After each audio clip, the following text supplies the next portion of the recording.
Hey guys, welcome back. I've got another just quick and easy video for you this week. I'm going to be talking all about the difference between getting pre-qualified and pre-approved because I know this is something that kind of confuses a lot of people, and for good reason. So let's just jump right on in. So before I start going over what the differences are between the two, I should preface this just by saying that getting pre-qualified or pre-approved is just the first step in the home buying process, and it's something that I really preach to my buyers to do early on. It's where you connect with a lender and just get an accurate idea of your financial situation and your buying power when it comes to buying a house. So it's a really important first step to take, just so you know where you are financially, and you can go into the home buying process just prepared and ready to go. So I'll start with explaining pre-qualification, just because this is kind of the quicker and easier, less in-depth version compared to getting pre-approved. But when you get pre-qualified, basically what happens is you'll either submit information online or over the phone, usually with a lender, and it's just some basic financial and work information about you, and it's kind of a more general estimate of how much home you can afford, and the lender will just use it to kind of give you a general idea of your buying power and, again, how much you should be able to afford when it comes to buying a house.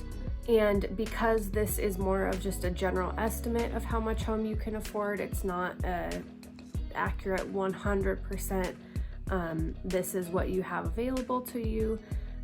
Getting pre-qualified isn't a hard inquiry on your credit, so if you're very early on in the home buying process, getting pre-qualified is probably a good place to start, because it won't ding your credit at all, just because it's not a hard inquiry.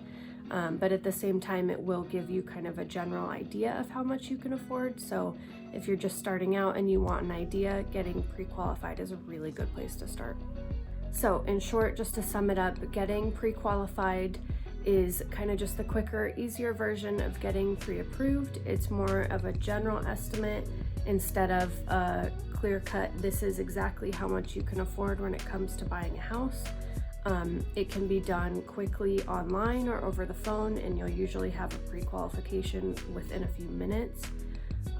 It's not a hard inquiry on your credit, but at the same time, just a pre-qualification may not impact a home seller's opinion very strongly, just because you haven't gone through the extra step of getting fully pre-approved. So if you're at the point where you're ready to start putting offers in on homes, you definitely should have a full pre-approval in hand. Okay, and then from there is what's called a pre-approval, and hopefully now that gives you a better idea of what a pre-qualification is. You know that getting a pre-approval is just kind of a more in-depth version of that entire process. So when you want to go ahead and get your pre-approval, you're going to talk to a lender, and you're going to give them more in-depth financial information and information about your work and employment history.